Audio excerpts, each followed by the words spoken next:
Ողջույն սիրելի հայրենակիցներ, եթերում Նոյան Տապանն է։ Եվ մեր զրուցակիցն է այսօր Կարեն Սարգսյանը, սոցիոլոգ։ Բարև ձեզ, պարոն Սարգսյան, շնորհակալ եմ, որ այժմ մեզ հետ եք։ Ամփոփում ենք շաբաթը։ Եվ այսպես բանակցություններ Մոսկվայում, կարծում եմ շատերն են հետևում,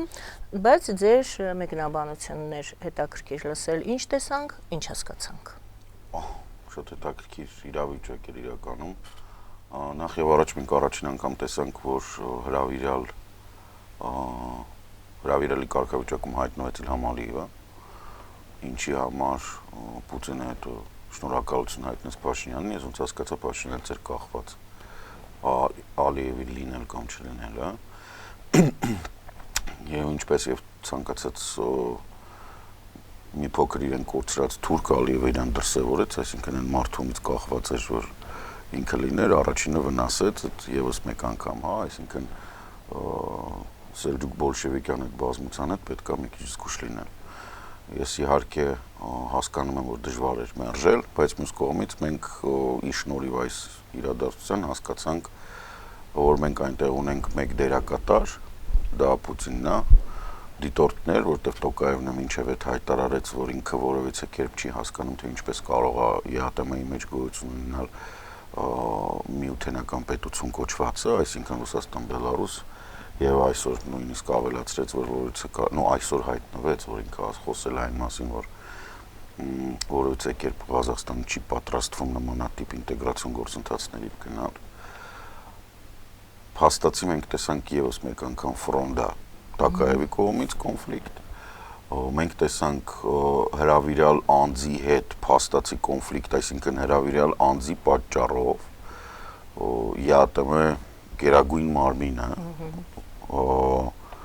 առնվազն 15 րոպեով տապալվեց եւ ընդհանուր տրամադրությունները բան եղան, վարի գնացին, աշխատանքայինից փոխվեցին դեպի կոնֆլիկտայինի։ Սա եւս մեկ անգամ խոսում է այն մասին, որ ԵԱՏՄ-ն գոյություն չունեցող կառույց է, մեծ հաշվով Հայաստանին ինքը տնտեսապես ձեռք չի տալիս իրենք անդրադառնանք, բայց út քաղաքական տեսանկյունից այն մարդը, ով Նիկոլին խնդրել էր, որպեսզի Ալիևը ներկա լինի, ինքը իր կոտրած ձեռքով, չնայած առնետների մոտ թաթա ձեռք չի, տապալեց ԵԱՏՄ-ն, մարդկանց ցույց տվեցին, այդ ուղիղ եթեր է գնացել, մարդկանց ցույց են տվել, որ իրականում այդ կառույցը որևիցե տնտեսական հիմք չունի, ինքը քաղաքական հիմքեր է հետապնդում։ Ինչ վերաբերվում է այդ պիկիրովկեքին, Ալիևը բացի նրանից, որ եկավ տենց շագանակագույն շորերով, որպեսզի աղտոտի այդ բանը, ինքը նաև Պուտինին վառեց։ Ինքը խոսեց Զանգեզուրի Միջանցքի մասին եւ ասաց, որ Ռուսաստանի հետ համաձայնեցված է։ Նիկոլը ստիպված ասեց, ես առաջի անգամ եմ լսում։ Չգիտեմ, Նիկոլը առաջի անգամ էր լսում։ Ինչքան էր անկեղծնի Փաշինյանը։ Դե երևի այդ ֆորմատով, նմանատիպ ֆորմատով, որ իլուր աշխարհի։ Հա, ինչու էր պետք Փաշինյանին այդ զարմանքը։ Չէ, բայց իլուր աշխարհի նմանատիպ ֆորմատով Փաշինյանը իրոք առաջին անգամ էր լսում։ Մենք դա ասում էինք նոյեմբերի 9-ից, եթե ոչ դրանից շուտ։ Իսկ այդպես որ Ալիևն Պուտինը ձեն չհանեց, Ալիևը ստիպված տենց շարունակեց այդ բանը, Փաշինյանը դրանից հետո ես պատկերացնում եմ, ինչ ոնց է եղել, որ Փաշինյանը, ասենք Պուտինին ընդհատել է կեսից, որտեղ ընդունող կողմը ԵԱՏՄ-ի ղեկավարը, ես ինչը, հա, ի վերջո Պուտինն է, բայց Փաշինյանը ընդհատեց եւ դա հնչեց բան, էլի, այն շատ կներեք, բայց ինքը բան, արա այ կռիս այդ դունզնից Միջանցք ես ուզում ինչ չես ասում, հələ մի րոպե։ Այսինքն այդ կոպտագույն, այդ պայմաններով Միջանցք կոպտագույն բան էր, դա շատ կոպիտ էր, շատ տեղին էր։ Ես վաղուց էի ասում, որ նմանատիպ պետք խոսել, ես ինչ որ չափով մեղադրում եմ, որ գնացել է, որովհետև այդ 3 օրը մինչ այդ որ մենք խոսում էինք եւ նույնիսկ իրենք էին խոսում, որ հապկից դուրս գալու է, ԵԱՏՄ-ից էլ է պետք դուրս գալ, որովհետև տնտեսապես ԵԱՏՄ-ն Հայաստանին բացառապես վնաս որևիցե օգուտ չկա։ Հիմա եկեք բացենք ինչու։ Անցնենք դրան, ասա։ Չէ, հետ կգանք, ասեք, տեսեք, մենք իրականում Հայաստանում ահավոր գնաճ է տեղի ունենում։ Հայաստանի բնակչության համար այդ նկարած տնտեսական աճը, որը 12.1-ը 12.1-ը, որի մասին որ Պուտինը այդքան ասում է, բացի Քերոբյան Վահանից ու Մհեր Գրիգորյանից եւ իրանց բաներից։ Հիմա բացատրում եմ, Մհեր Գրիգորյանը բացի նրանից, որ Ռուսաստանի գործակալ է, ինքը Հայաստանում որոշ բանկերի ներկայացուցիչ է, հա, այդ բանկերի սինդիկատ է ստեղծվել, ովքեր Ռուսաստանի հետ աշխատում են։ Իրականում այդ բոլոր բանկերը եւ բանկերները խոսքը հենց բանկերի եւ բանկերների մասին է, ոչ թե աշխատակիցների, որտեղ նրանք ընդհանրապես բան են անում։ Իրանք պետք է գնան Հաագայի տրիբունալ, որտեղ իրանք բոլորը նպաստում են նրան, որ Ռուսաստանը շրջանցի պատժամիջոցներ։ Սա չի քննարկվում։ Սա հաստատ այդպես է։ Մեր Գրիգորյանը այդ բանկերի ներկայացուցիչն է։ Մեր բանկերը զբաղվում են ոչ ողջունելի իրենց հարգող ֆինանսական ինստիտուտների շրջանակներում ոչ ողջունելի գործունեությամբ, ինչպիսիք են carry trade-ը, դա ինչ-որ բաներով։ Այդ ասենք բան է, էլի դախլչություն է բանկերի մոտ։ Բացի դրանից կա նաև մի պերսոնաժ Վահան Քերոբյան, որը բացի նրանից, որ լինում այնքան առաքիչ է, հոգեբանորեն, ինքը ոչնչացնում է Հայաստանի միջին եւ փոքր բիզնեսը եւ բերում է, ասենք, չգիտեմ, Wildberries-ներ, Ազոններ։ Թեման որն է, դուք Հայաստանում ամբողջ գումարը Հայաստանից գնում է Ռուսաստան։ Այն որ մարդիկ առնում են Wildberries-ից, ինքը այնպեսի մի վիճակ է, որ դու Հայաստանում ոչ թե հարկ չես մուծում, ոչինչ չես անում։ Դու առնում ես չինական ապրանք Wildberries-ից։ Այսինքն դու մարժան տալիս ես ռուսական մի կազմակերպության, Հայաստանում դրանից ոչինչ չի մնում։ Միևնույն ժամանակ փոքր եւ միջին բիզնեսը Հայաստանում փոխանակ զարգանա, տուժում է եւ փակվում է, մարդիկ վարկեր են վերցրել իրենց բիզնեսի համար։ Հիմա չեն կարողանում զարգանալ։ Ընդհանուր աճը մենք բազմիցս խոսել ենք բնակ ֆոնդի մասին, հա, այդ վարձակալության գներն է բարձրացել, այդ իր հերթին, որ նայեք տնտեսական աճ ապահովողը որն է, դա ընդամենը բան է, Հայաստանը Քերոբյան Վահանջիկը սարքում է բան, ազգաֆիցիանտ։ Բառից բուն իմաստով ինքը սարքում է ազգաֆիցիանտ, որովհետև այն IT ոլորտը, որի մասին ինքը ասում է, ինչքան գալիս է Հայաստանից, այդքան գնում են Հայաստանից խոշոր կազմակերպություններ։ Իսկ մեր աճը հիմնականում դա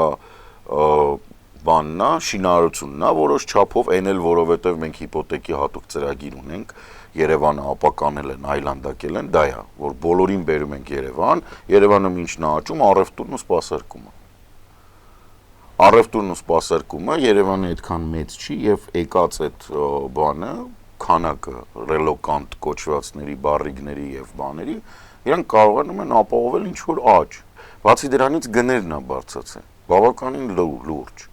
Եվ երբ որ դուք փորձեք հասկանալ, որ ուղղակի գնահատեք, հա, որ հացի գինը 30-ից 50%-ով բարձրացել է 3 տարվա ընթացքում։ Դուք հասկանում եք ինչ այդ որտեղ է, այդ ինչ է։ Այսինքն բանջարեղենը, հացը, միրգը,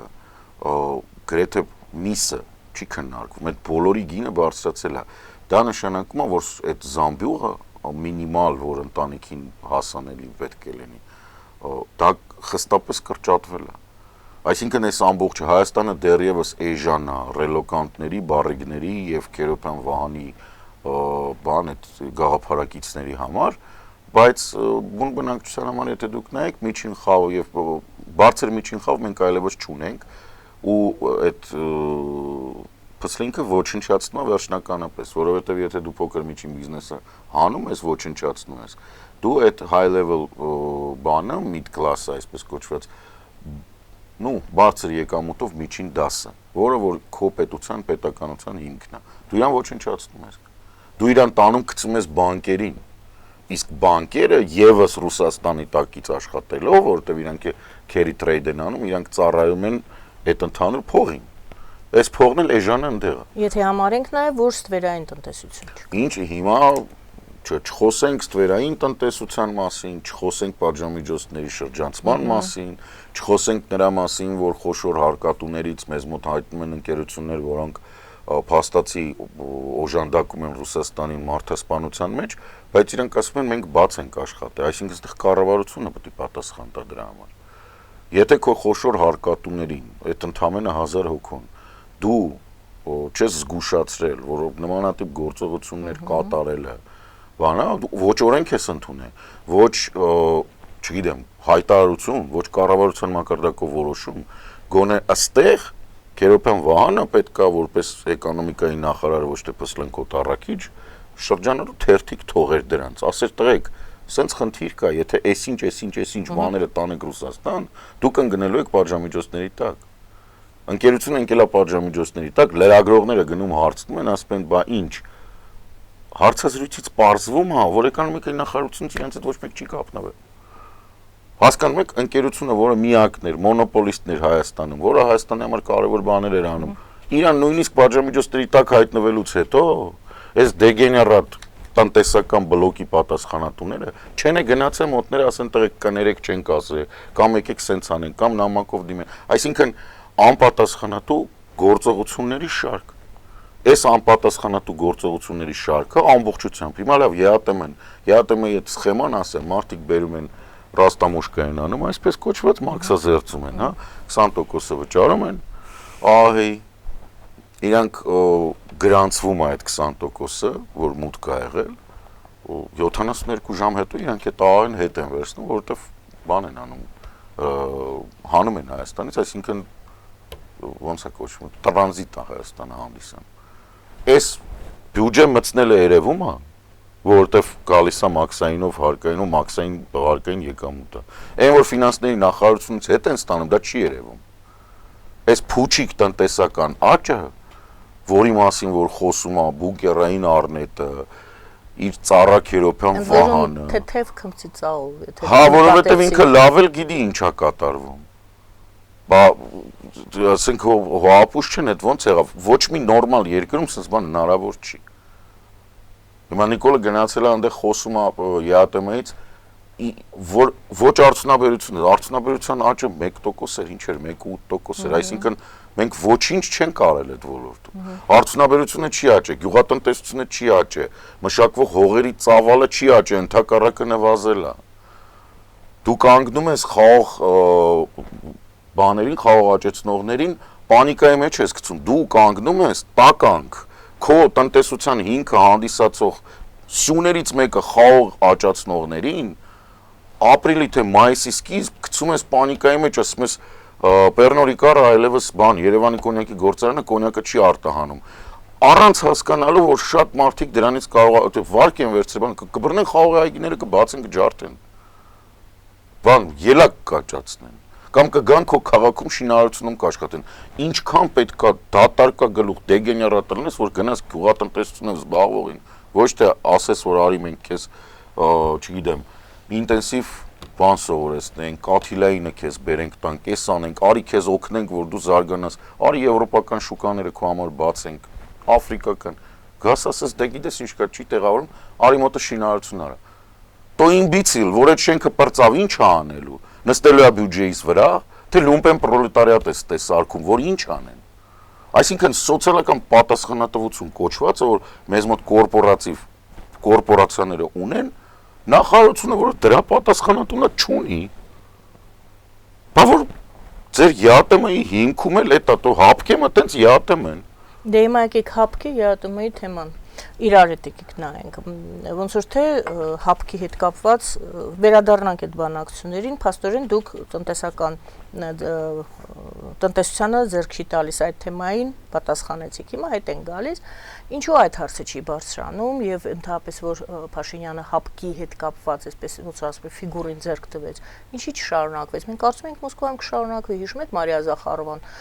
մեզ ոնց էր սպառնում, ասում էր, «Էդ ինչ ասեց, էդ ինչեր եք ասում, դուք չեք մտածում հետևանքները ինչպիսին կլինեն, ձեր անվտանգության հարցը ո՞նց եք լուծելու»։ Դե ինձ թվում է այդտեղ ամերիկյան պատվիրակության, ամերիկյան եւ ֆրանսիական պատվիրակությունների արկայությունը Հայաստանում մինչեւ այդ Խիտ իրավիճակային պահի դե իրանք ահավոր բան են, տեսեք, եթե Հայաստանը դուրս է գալի հապկից, Նիկոլ Փաշինյանի դեպքում եթե, իմ պարագայում երբ որ Ռուսաստանի ոտը կտրվում է, ամբողջությամբ տարածաշրջանից որ կտրվում է, իր մոտ ճակատը դառնում է Չեչնիա, Դաղստան։ որտեվ իրանք չեն կարողանա մնան Ադրբեջանում, որտեվ Ադրբեջանն է բանը երկիր բենզոլացակայանը, ինքը ունակ չի, ինքը ամբողջությամբ այդ ֆասադն է, Ալիևն է, Փաշաևն է, այդ ֆասադն է։ Մի օր այնտեղ որ պայթեց, բանը խոսել ենք դրա մասին, որ ինքը դառնալու է Սիրիա։ Այսինքն այնտեղ սիրիական սցենար է լինել։ Դա հնարավոր չի էլի, այդքան էթնիկ խումբ պահել, եթե դու տոտալիտար չես։ Ինչու Փաշինյանը չշարունակեց։ Չգիտեմ։ Լավ, Այստեղ խնդիրը հետևն է, ինքը միակը ինչ որ իրան բան արեց, ասեց դե Զախարովան թողականջներին օղանի։ Էն էլ հետո ասեց չգիտեի որ Զախարովան էր, ինչ որ տենց կիսասվաղ։ Սվաղեց գնաց, բայց արդեն ուշ է, ասենց ասեմ, թեման որ նա այդ շատ հետաքրքիր է։ Իր ասածը միանգամից մեկնաբանվել է շատ դրական, նույնիսկ ուկրաինական ԶԼՄ-ներում դա բան է եղել, Հայաստանի համար ողջունել, ասենք Միխայել Պադալյակը առաջին անգամ որ սենց ես հիշում եմ, ինքը լրիվ այլ հարցազրույցի մեջ, ընդհանրապես Հայաստանի հետ կապ չունեցող, այդ թեման մեկնաբանեց։ Այսինքն այդ թեման մեկնաբանեց եւ ասաց, որ իհարկե Հայաստանը այս հիմա գտնվում այն վիճակում, թե ոնց որ հասկանում եք Ուկրաինան, քանի որ ինքը ավելի միջազգային այդ դիվանագիտական շարժի մեջ նույնիսկ եղանակ ձևավորող է, որտեղ դե Զելենսկին գնում է G7 ու թեմա է փոխում։ Այսինքն Ուկրաինան ուզում եք դուք, չեք ուզում, դուրներդ գալիս է, դուրներդ չի գալի, մոտավորապես 15 անգամ առնվազն Ռուսաստանից ուժեղ է միջազգային հարաբերությունների մեջ։ Եվ երբ որ Զելենսկու ապարատի խորհրդականը ասում է, որ Հայաստանը կարող է այս պահին դուրս գալ, հակառակ դեպքում ինքը ունենալու է խնդիր, դա նշանակում է, որ բան, ոչ թե ընդ որում ոչ թե ինքը սպառնում է, այլ բացատրում է, ասում է, որ շատ լավ է, Հայաստանը այո հասկացել է, եւ Հայաստանը պետք է հապկից դուրս գա, որտեվ Հայաստանը արժանի չի վարի գնալ բանի պատճառով, հա, հապկը վնաս է, բացարձակապես վնաս է, որովհետեւ նույն բանն է կրկնում, ի դեպ անկախ իրարից նույն բանն ենք ասում, Ռուսաստանը որպես միջազգային խաղացող չի կարող հանդիսանալ ոչ լեգիտիմ հարթակ բանակցությունների համար, որովհետև Ռուսաստանը ՆԱՏՕ-ի երկրների հետ պարլամենտական ասամբլեայի կողմից ճանաչվեց ցեղասպանություն իրագործող երկիր։ Անձամբ Պուտինը ռազմական հանցագործ է, այսինքն իր ստորագրությունը ինքն իրենով արդեն բիծ է, Վլադիմիր Վլադիմիրովիչի հետ շփվելը դա բիծ է քաղաքական բանի վրա։ Իսկ Ռուսաստանը հարթակ չի, լեգիտիմ հարթակ չի։ Ռուսաստանի բանակը Ռուսաստան ինչի մասն է խոսքը, դուք տեսնում եք մերոնք էլի պահանջում են Ռուսաստանից ինչ-որ բան Արցախում, Ռուսաստանը Բելգրադը չկարացավ պահի, Ռուսաստանը իր սահմանների մեջ, մեր վրա որ տենց բան էին անում այդ իրանց տելեգրամ կանալները, մտան գնացին 3 գյուղ վերցրեցին, կանգնեցին այն ժամանակ, որ հասկացան, որ արդեն թիկունքը չեն կարող պահեն, որ 5000 հոգիներ ինչ Մոսկվա գնային 30 հոգով մտել են, ինչքան կարացե, այդքան վերցրել են, մի սուտկա մնացել են, հետ են դուրս եկել։ Այսինքն Ռուսաստանը ունակ չի, նույնիսկ իրան պահել։ Ես որ Կրասնոդարն են, խփես ստից, հենց հենց, որ ցույց տան։ Կրասնոդարին, այդ գիտեք ինչի է նման, ոնց է, հա, ինձ որ տպավորություն ստեղծվեց, որ բան էր։ Բանի այն իմ մուտ պիոներական անցյալում տենց բան կար, ավիա մոդելնի կրուժոկներ կար։ Այդ տպավորություններ, որ ասենք բան է, այնտեղ Ուկրաինայի ավիամոդելնի այդ կրուժոկներին երեխեքին փորձարկում են, հա, ասել են երեխեք ինչ ուզում եք արեք, այն կողմ թողեք։ Թրցրեք այն կողմ, այն ուղղությունը ցույց են տվել, ասել են այն կողմ թող գնա, որտե պայթեց, բայց Կրասնոդար միլիոնանոց քաղաք։ Այսինքն Ուկրաինայից, եթե դուք նայում եք, որտեղից որ ուզում ալինի, ինքը կամ Սև ծովով է գնացել, Սևաստոպոլի տակով, Կրեմի տակով, կամ գնացել է Դոնբասի վրա, այսինքն Ռոստով, Արմավիր բան, եկե հասել է Կրասնոդար, պայթել է քաղաքի մեջ։ Առնվազն խայտարակություն պետք է լինի իրենց համար։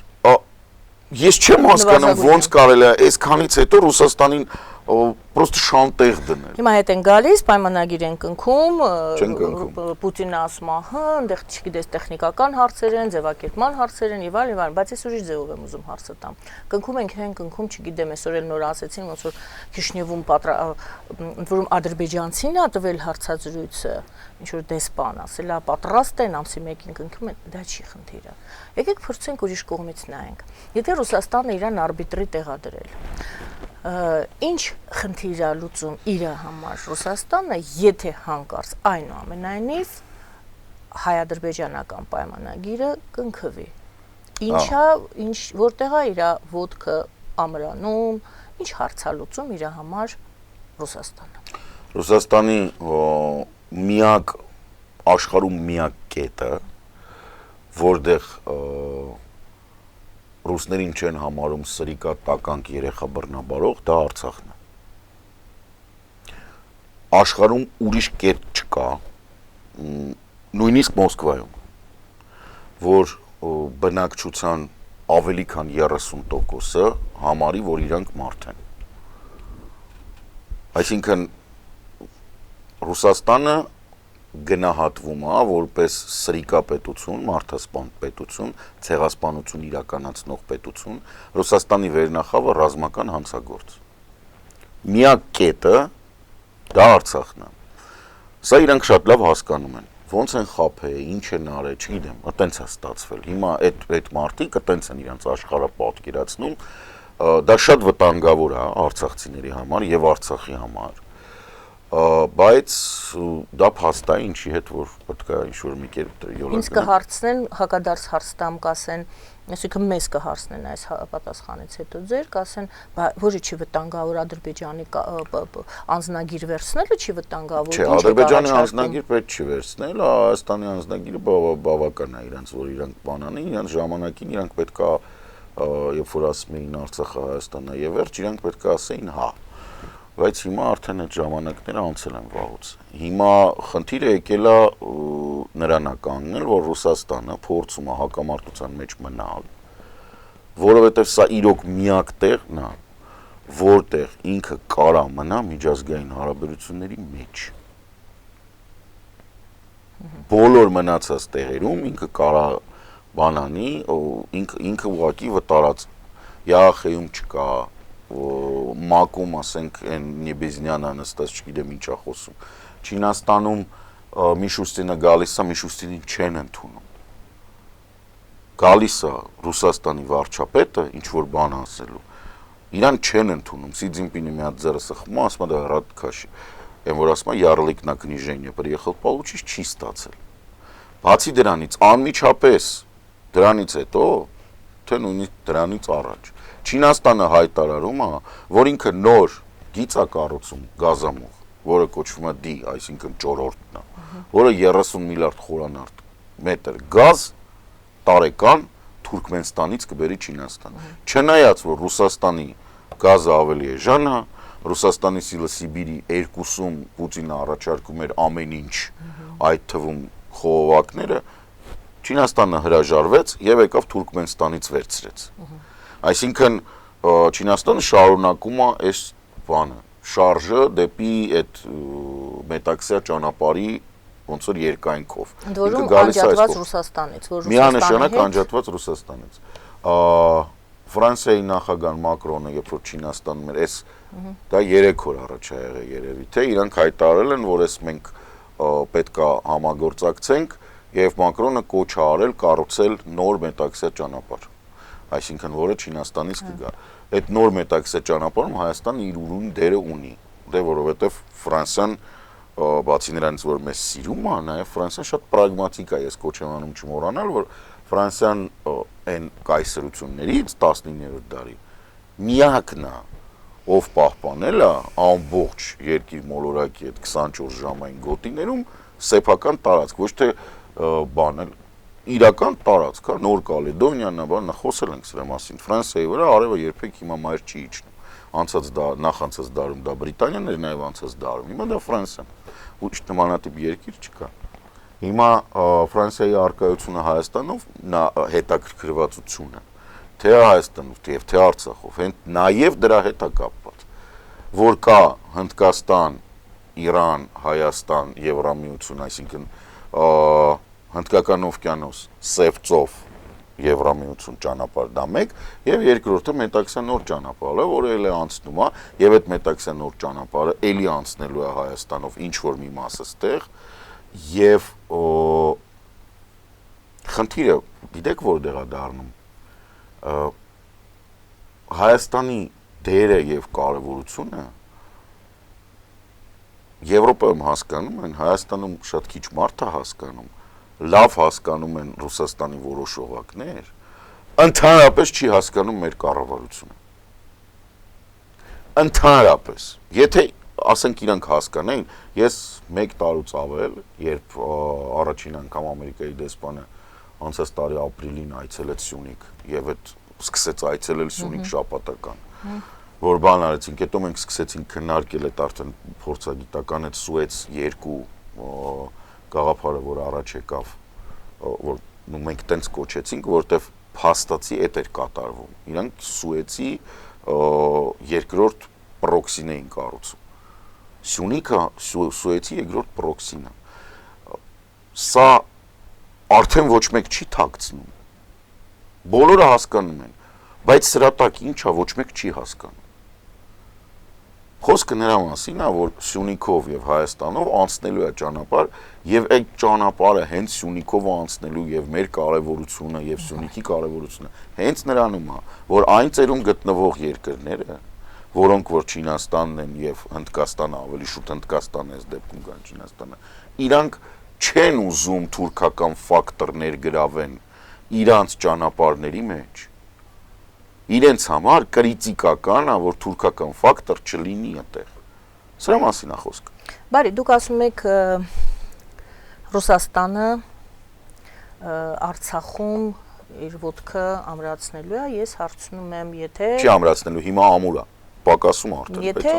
Փաշինյանը հայտարարեց, երբ Փաշինյանը հայտարարեց, որ ճանաչում է Արցախը Ադրբեջանի կազմում, ինչով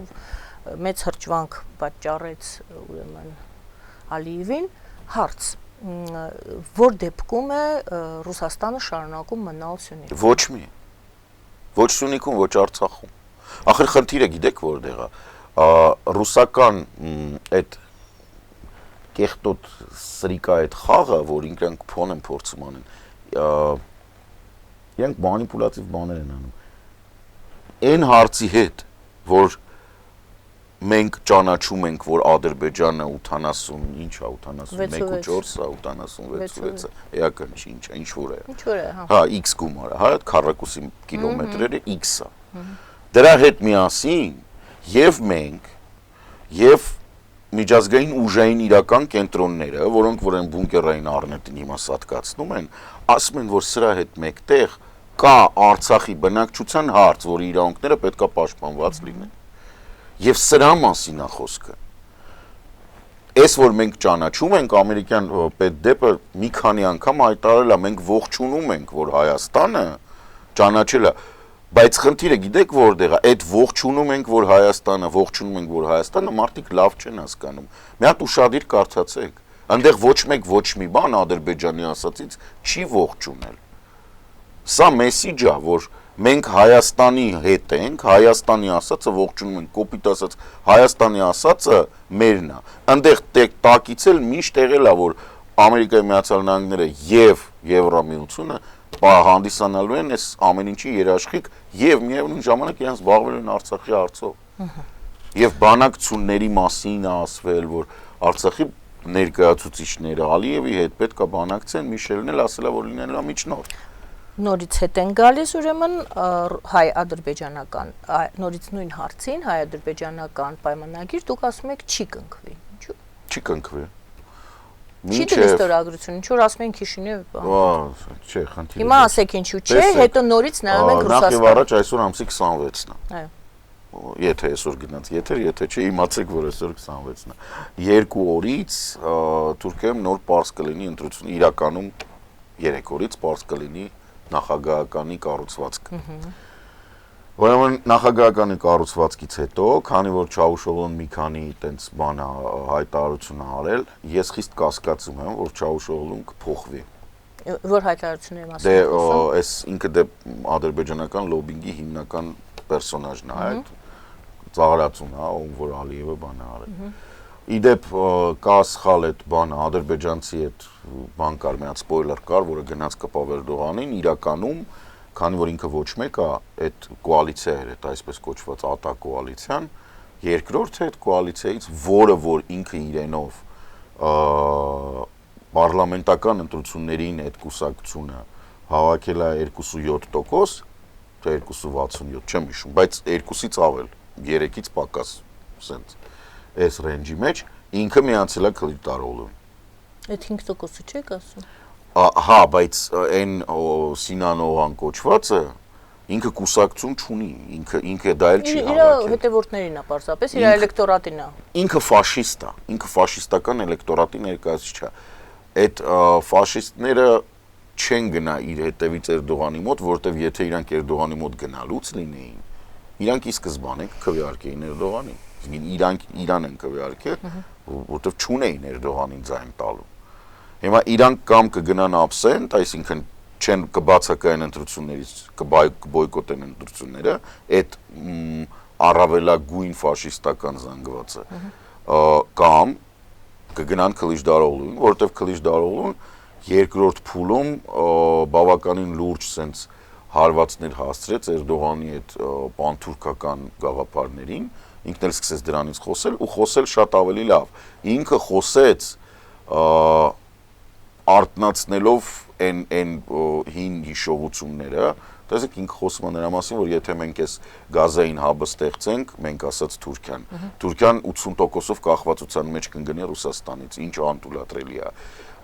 Ինքը խոսում է նրա մասին, որ Ռուսաստանը մեր ընտրությունների վրա Էրդողանի միջոցով ազդում է։ Ինքը Էրդողանին դատի է տալիս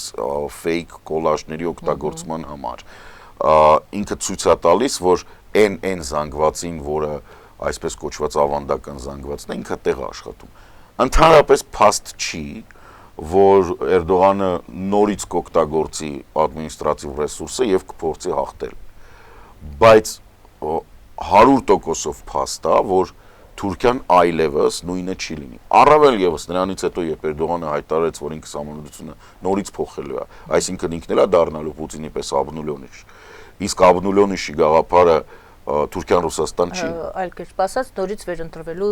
իրավունք է իրեն։ Զրոյացնում է, ինքը դառնում է, որ եւս 2 անգամ կարա ընտրվի։ Եվ սա այնպես չի, որ ինչ որ մեկին այնտեղ շատ հաճելի է դա։ Այնտեղ կան խաղեր։ Հիմա դրա ազդեցությունը հայ-ադրբեջանական։ Դեք մինչև այնտեղ չփոխվի կառավարությունը, նոր կառավարություն չձևավորվի եւ այլն, Ադրբեջանի արտաքին քաղաքականությունը կմնա հին շորշոփի տակ ինչ որ ազդեցությունների, հա։ Քիշնյովում լինելու է ճնշում Մակրոնի, Շոլցի եւ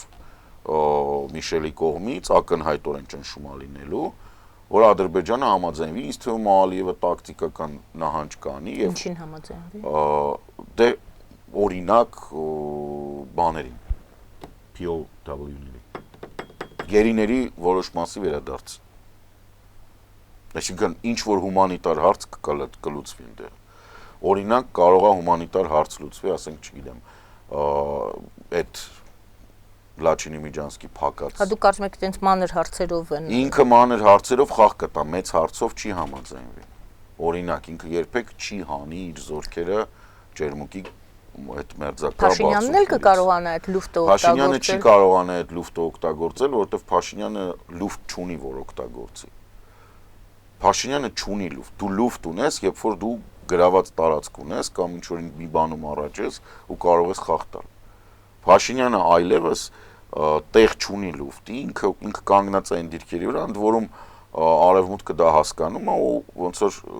դե իրանք նաև հասկանում են, որ դա այս կառավարության սխալն է, որտեղ ինքը հավատացել է Ռուսաստանին, բայց ակնհայտ է, որ Փաշինյանը այլևս նահանջի, Հայաստանը նահանջի տեղ չունի։ Դրա համար իրանք են պահում այդ դիրքը։ Հիմա եկեք նայենք Զանգեզուրի Միջանցք կոչված այդ տրեկա տրենդը ինչա, դա Մոսկվայինն է, թե Մոլդովայում այդ հարցը բարձրանալու է։ Դա Չէ, իհարկե Մոսկվայինն է, դե բանը որ ասեց, դա դրա համար եմ ասում։ Այսինքն, եթե ստորագրելու մասին է, այդտեղ ոչ մի Զանգեզուրի Միջանցքի թեմա չի բարձրանա։ Տեսեք, Պուտինը քանի որ բան է գադա է էլի իրականում ինքը տենց Պիտերսկի փողոցային այդ բանը ոնց է երևում որ կարմրել էր արդեն ինքը բանից ոնց որ ստի վրա բռնվել էր այն 1030 ժողովրդական լեզվով ասած կրուտի տեր ելնում բայց եկեք անունը փոխենք այդ տեխնիկական հարց է անվանումների հարց է էսա այնա դա նրանից է որ ասենք ինքը հասկացել է որ իրան հենց նոր փչացրել են այն էլ ով ինքը մտածում էր Փաշինյանին սարքելա կուրկուրի ձակ Փաշինյանը սաղ աշխարհի դեմը նստում է սմարայի կռիս, այս միջանցքը դու իրենցից ուզում ընդհատելով ու հետո այդ 20 րոպեա տևում այդ որ վերջնական ինչ որ բան, այն որ հայտարարում էին որ թուղթ ստորագրվել, էլի չի ստորագրվել ոչինչ։ Ոչինչ չի ստորագրվել, ոչ մի հայտարարություն, ոչ մի բան։ Դուք պետք է տեսնեիք, դու իշխինը մարդկանց ուշադրություն դարձնեիք, այն միջինասիական այդ Սելջուկ բոլշևիկյան զանգվածը, թե իրան ոնց էր պահում, այն հոգնած ծիծաղալով բան են որ արա դա զզվացրիք էլ ինչ եք ուզում են որ բուտաֆորիական հայ կանչել եք մեզ ինչ եք մեզան ինչ եք մեզ կանչում ստեղ sense բան են Տոկաևը ծիծաղում է որտեվ Տոկաևը հասկանում է որ սա սուտ է այդ Միջանսկի թեման այդ սյունը բրծել ենք չկա հիմա Պուտինը փորձում է բան անել ես ինչն եմ բան տեսեք մի հատ վտանգ կա որի մասին ես ուզում եմ խոսել դա շատ կարևոր է այս որ տարածքը որ ուզում են բացեն բաները կոմունիկացիաները Ես մի հատ sense զգուշացում եմ ուզում տամ։ Խիստ կասկածում եմ, որ Ռուսաստանը քանի որ իրան ծեփրտել են պատերով, Բախմուտի տակ ու Գլեդարի, ու Ուկրաինան պատրաստում է հակաարձակում, եւ Ռուսաստանը պաշտոնապես հայտարարում է իր տարբեր վայրենկորների ու բանի պաշտոնապես որն է դա հիմա մարդիկ ովքեր դիրքերից հասկանում են, ասում են որ իրանք ահավոր տանկերի պակասում են։ Այս մեր 102-րդ բազայում կան զրահատանկային ստորաբաժանում կա մի հատ առնվազն։ В общем, 100-ի չափ տանկ կա։ Այս ռուսները տանկերի կարիք ունեն։ Ու ես խիստ կասկածում եմ, որ իրանք արագ ուզում են Ադրբեջանով բացեն ճամփեն, որ այդ տանկերը ստեղից տանեն Ուկրաինա։ Ալիևն երջանիկ թույլ կտա, որովհետև փաստացի դա կթույլատնի Հայաստանի բաները։ Ու ոչ միայն բանը, ստե ամեն ինչը կտանեն ստեղից։ Ոնց որ իրանք արեցին 17 թվականին 1900 Ոնց որ իրանք արեցին ամեն անգամ որ նույն բանը անում են որովհետև այլ տարբերակ այս բանը տեսեք դեպի Թուրքիա աշխատանքը Նախիջևանով այդ Զանգեզուրի Միջանցք կոչվածը հա հիմա ինքը մի փոքր կասկածի տակ է որտեղ ոչ մեկ գարանտիա չունի Էրդողանն հաղթելու թե չէ Առավել եւս որ Քլիչդարօղլուն բավականին բարձր տոկոս է հավաքել եւ շարունակել է հավաքել եւ Էրդողանը չնայած ունի մեծամասնություն իրանց պարլամենտում, բայց դա բավարար չի։ Այս ընդդիմությունը հաստատ այդ հարցերը բարձրացնելու է, որտեղ դու կառուցում ես ակույուն, ընկնում ես Ռոսատոմի տակ այդտեղ, գազային հաբ ես ուզում դառնաս, այսինքն դու ամբողջությամբ էներգետիկայի 80%-ը կախվածության մեջ ես, եթե ոչ 90, կախվածության մեջ Ռուսաստանից դա իրենց ձեռ չի տալի։ Հավելյալ բաներ կախվածության շղթաներ Ռուսաստանից հաստատ Թուրքիային պետք չի ուրիշ բացատրություն չկա եւս մեկ բացատրություն կա որ Պուտինը իր այդ բան վարդագույն երազախախությունների մեջ պատկերացնում որ ինքը սովետ է վերականգնում ինքը հիմա ինչի է ասում երկրորդականա սրիկա է ասում դե կարևորը որ մենք այս տարածքի բաները կլուծենք հիմա դուք ճանաչում եք որ իրար տարածքային ամբողջականություն սաղ մնացածը երկրորդականա այն որ ուզում ես ասես այս սրիկա այդ մարդկանց կյանքը այն որ դու կանգնած ես որ պետք է իրանց պաշտպանես երկրորդական է ում համար է երկրորդական Իդեպ ինչու ձայն չհանեց Ես դրա համար ես բան արեցի, ինձ զարմացած նստած եմ ասում Փաշինյանը նստել ասում է, ռուսը պետք է պահի, ռուսն էլ նստած լռում նայում Դե լռում նայում այնի բան չունի ասելու, այն արդեն քեզ ծախել անգեր, ես պրոստը չեմ կարող հասկանամ Փաշինյանը իրոքը տենց ապուշ է, թե իրան ապուշի տեղա դնում Ախպեր ծախել են քեզ, էլ ոնց ասեն, ծախել են քեզ կանչում են, որ վրեդ կոշիկ սրբեն Չի կարելի տենց, այս երկրի պատիվն է, հերիք, կեսը հասում ես, կեսը չես ասում, գալի ստե ասլան ես մորտում, քարվան կդրող ես, գնում ես ընդեղ էլի բան չես անում, չի կարելի, իրանք գալիս են այս երկիրը պետականությունը ոչնչացնելու, ամեն օր, որ Հայաստանը մնում է, հապկում կամ ԵԱՏՄ-ում, դա մեր պետականությունից մի քիչ տանում է, դուք Չգիտեմ, չունեք ապացույց, որ ԵԱՏՄ-ն կամ ՀԱՊԿ-ը Հայաստանին օգուտ է։ ՀԱՊԿ-ին արդեն լավ հասանք նրան 1.5 տարի բան էր, այն որ խոսում էինք Լևիտանի ձայնով, ինքը տենց վերջը ազգային ժողովի ամբիոնից բարեհաճեցին հնչեցնել, որ Հայաստանը ՀԱՊԿ-ից խնդիրներ ունի։ 1.5 տարի հետ էինք խոսում, համաձայն եմ, բայց լավ, մի տարի էլ խոսում ենք ԵԱՏՄ-ից։ կես տարի սպասենք ԵԱՏՄ-ն էլ կասենք, անասում եք, բեն ասեք։ Եկեք տեսնենք ինչի են ան ասում գնալուց առաջ ու այդ B-ի վրա ինչի են կանգնել։ Ան ինչի են ասում, ակնհայտ է։ Ինչ են ասում։ Որովհետև հնարավոր չի թաքցնել, որ քո բոլոր խնդիրները Ռուսաստանից է ու ափկից։ Խի երեք է իմացել դրա մասին, չգիտես։ Էլ հնարավոր չի թաքցնել։ Այսինքն դու կարողանում ես ինչ որ մի պահի, ասեմ, բանակի մաքրելու հետ էլ է կապված։ Լավ։ Այսինքն, երբ որ անվտանգության այդ բանակը մասը մաքրվում է այնտեղ այդ ռուսաստրուկ բաները, էս մի հատ բան ունենք, ստե կորպուսի հրամանատար ունենք, ոչ բարով, որը 44-ի ժամանակ զորքը թողեն նախ իր ներբերգում։ Հիմա Նիկոլը իրան հələ կորպուսի հրամանատար է պահում, չգիտեմ խի։ Դրանք, բայց պակասել է թիվը, էլի։ Այդ տիպի պակասել է դրանց թիվը։ Ու դրանք պետք է մաքրվեն։ Ինչ որ զգուշացում է գուցե։ Ուրիշ գործողություններից զգուշացում, ոչ թե հապկից դուրս գալու, բայց այդ հապկից դուրս գալը դա արդեն ինչ որ ակնարկ է։ Հապկից դուրս գալը, մեկ անգամ արդեն ասել եմ, հապկից դուրս գալը ինչի հետ է կապված։ Նախ եւ առաջ դա մենակ հապկը չէ, Ռուսաստանի որոշ պայմանագրեր կան, որոնց պետք է դադարեցվի։ Ռազմատեխնիկական համագործակցության եւ այլն եւ այլն։ Թեթև ակնարկ եղավ, որ ինչ որ վերանայում պետք է։ Հա, վերանայում պետք է։ Այդ թեթև չի կացին վերջից կտրում են, այլ տարբերակ չկա։ Ռուսաստանի կողմից թեթև ակնարկ եղավ։ Ախպերամ, այդ իրանց, ախր ոչ մեկ ինչի հետաքրքրում Ռուսաստանի կարծիքը։ Ռուսաստանը քեզ հիմա տեսեք, դու էլի սկսեցին 200 միլիոն թիվը իջացրեցին, եղբայր 600 միլիոնի չափ 600 միլիոնից էիք խոսում։ Ինչի հիմա ասեցիք 200։ Այդ ի՞նչ է։ Ինչ եք անում, հիմա ուր եք, էնի վազվռատ են արել, ինչ են արել, ոնց են արել, այդ խիթխի է տենց ելնում։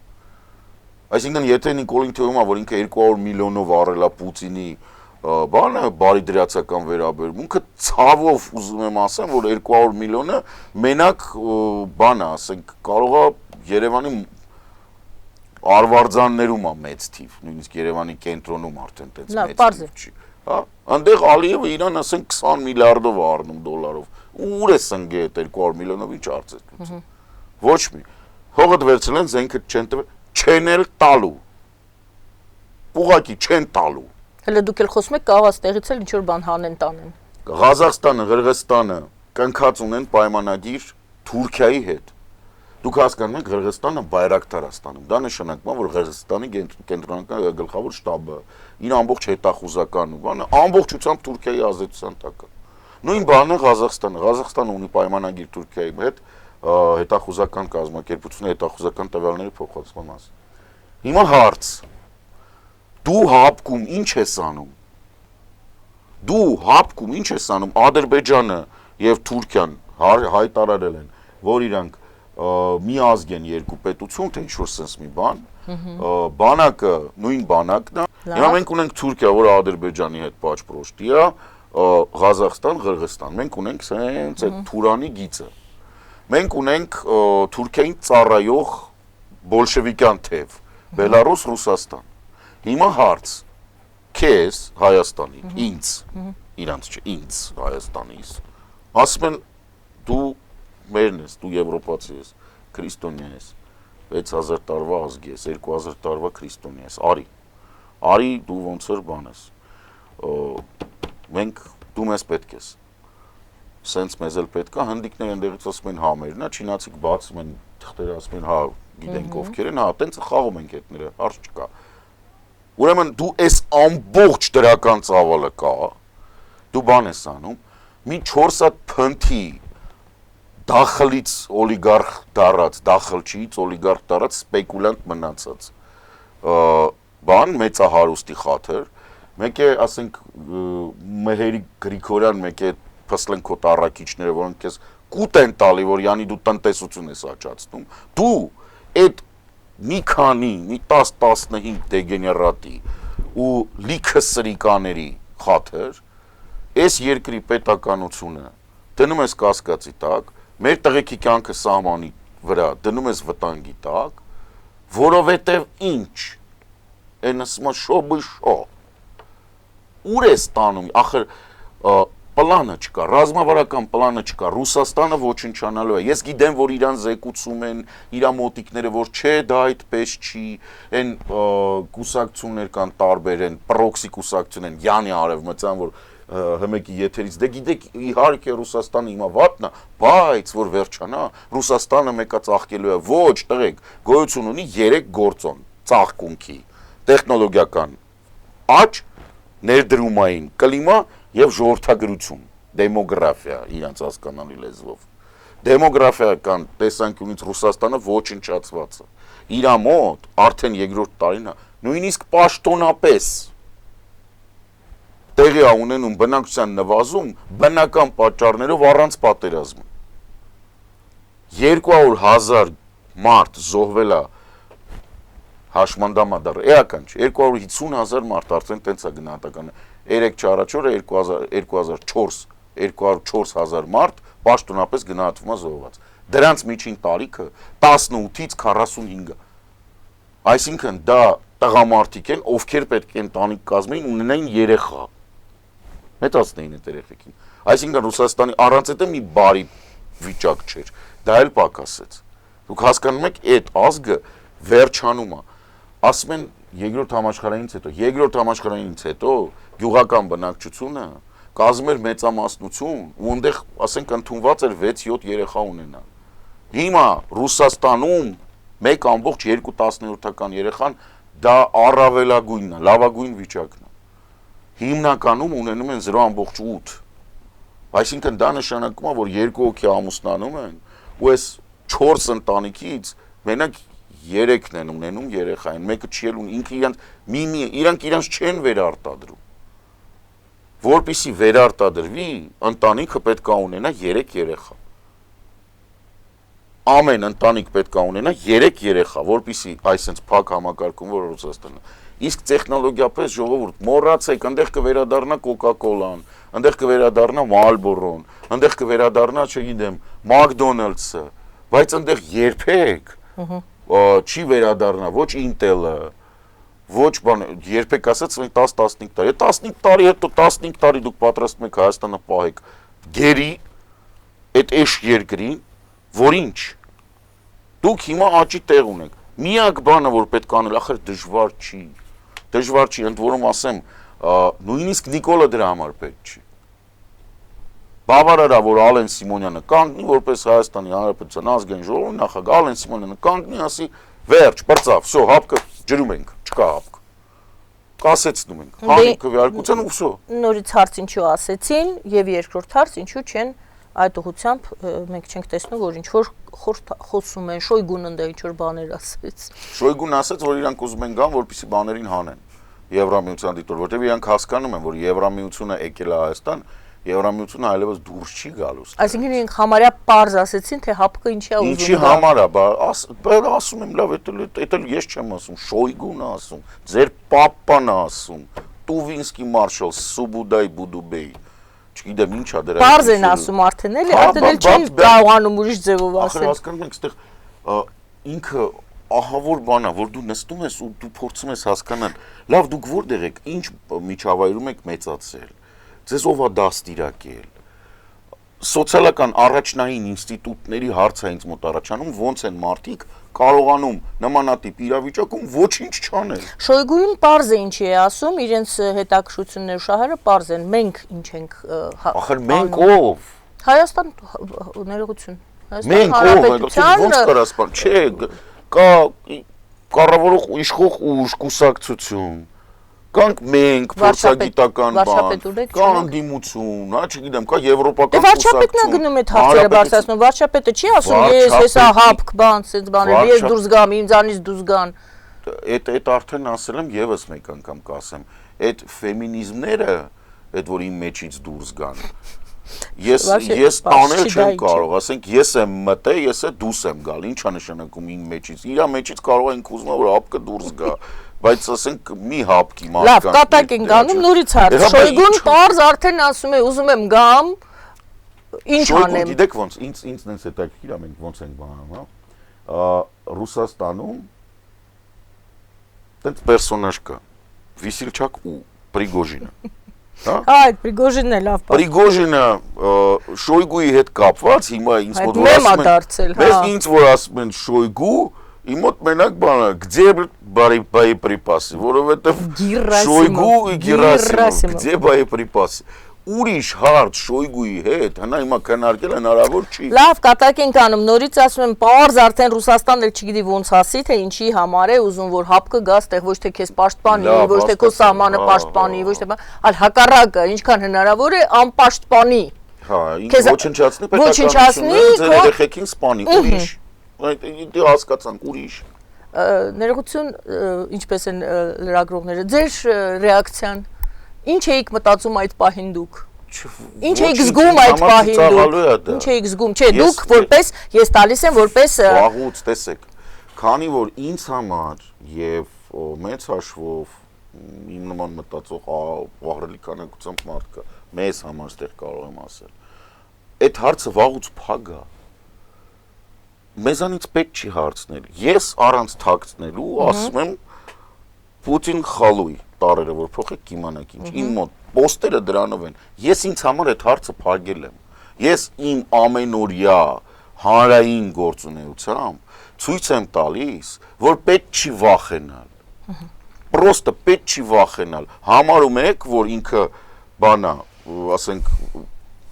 վնասա ձեզ կանգնեք ասեք վնասա ձեր ձեռքում արեք որ վնաս չլինի բայց հայտարարել որ հապկը մեզ վնասա ու դրա հետևից ոչինչ չանել այդ գիտեք ինչա ոնց որ վատ բարկա չասենք գնում ես որ ասում դուրը չի գալի բայց ուտում ես այնտենց ռուսական ասում մыши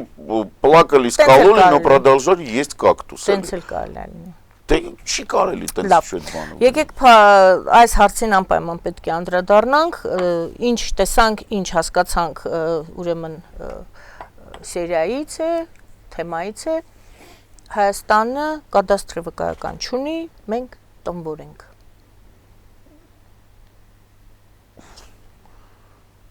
Ասում եմ քաղաքական մտքի տկարություն։ Այդ Նիկոլն է ասա։ Բա։ Հա, молодец։ Ասել լավ, եթե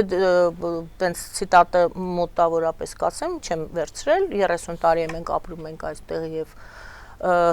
դե ֆակտո սա մեր տարածքն է, դե յուրե մեր տարածքը չի եւ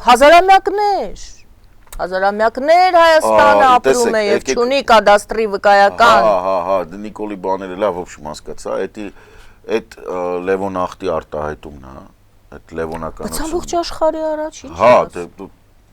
ժողովուրդ, ինչի՞ դուք ակնկալում մարդուցով միջազգային հարաբերությունների մասնագետ չի, պատմական չի, ոչ կոնֆլիկտոլոգիայից գիտի, ոչ դինամիկայից նորմալ չեք ակնկալում, որ ինքը ճիշտ գտնում եք։ Միտքը իրա,